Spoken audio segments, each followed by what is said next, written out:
Howdy folks, it is Diecastbuffet here again, and today we have a very cool and a very forgotten Matt Kenseth diecast from 2010. It is indeed the only paint scheme for him to get produced in the 1/64 scale in 2010. That is the Valvoline Ford Fusion. Almost said Ford Taurus. That would have been a real throwback, so let's go ahead and dive into it. So, this is a paint scheme that almost no one remembers, like a Valvoline COT diecast. For Matt Kenseth, really forgotten, honestly. But it's a great-looking race car. Let's go ahead and dive into it. So you got Valvoline right there on the hood. You got the Fusion decal on the front. Definitely some Mark Martin vibes with this one. Got the number 17 right there. Get Roush. I think it says Roush Fenway Racing. Could be mistaken there.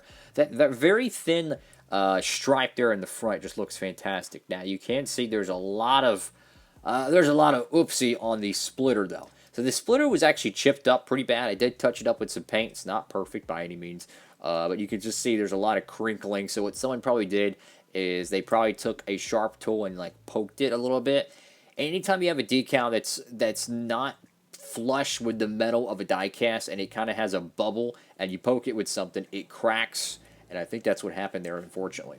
So on the left side of the diecast here, again, very Mark Martin inspired, very retro. I will say though, I would have much preferred to see Johnny Benson's 02 Valvoline paint scheme on here, because that to me is the GOAT paint scheme. We've seen the Valvoline throwbacks 1,000 times by now. I would love to see a true Johnny Benson Valvoline paint scheme. So, you got Valvoline right there on the quarter, the winglets. Valvoline once again. Kenseth signature there, number 17. Beautiful, beautiful race car here. You got Cup Series, Mechanics or Holly, DirecTV, USG, Dow Chemical, 3M, Mac Tools, Jegs, K&N, Stanton, Denso, and Autometer. This was a chip right here I did touch up. You know, truth be told, I do have some Goodyear decals. I could replace that, but I mean, this is a car for my collection. I just wanted to touch it up just a little bit, so it's slightly modified. Mac Tools right there. Beautiful, beautiful car. Ford, Valvoline.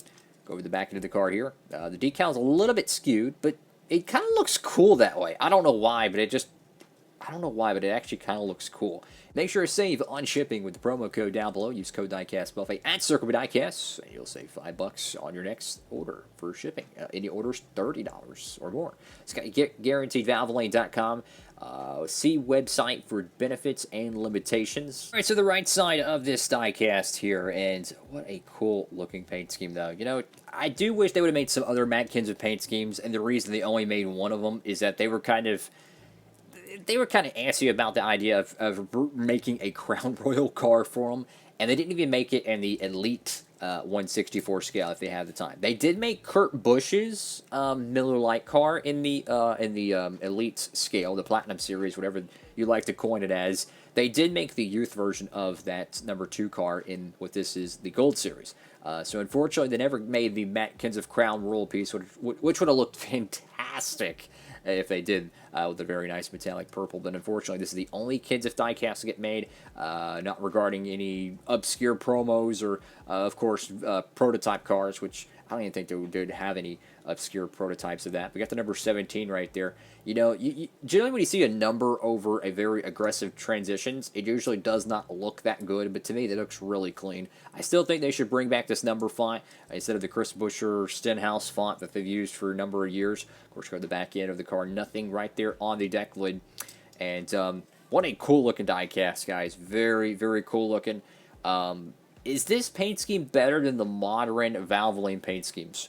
100%. I don't know why, but I like this Valvoline logo much better than the retro Valvoline logo they use. My theory is this. I love a good throwback, but sometimes, you know, I just feel like making the throwback a primary as their primary paint scheme for that sponsor isn't always the best idea. And to me, this paint scheme looks very good, and I would much prefer this style paint scheme over what we see with, the 24 Valvoline car or even the 88 Valvoline car sometimes. But nonetheless, very, very cool looking paint scheme. Certainly a forgotten looking hot rod here. But anyways, what do y'all think? Make sure to comment down below. Like, comment, subscribe for more NASCAR Diecast content right here on Diecastbuffet. Thank you all again so much for watching. Hope you're having a great one. Diecastbuffet, signing off.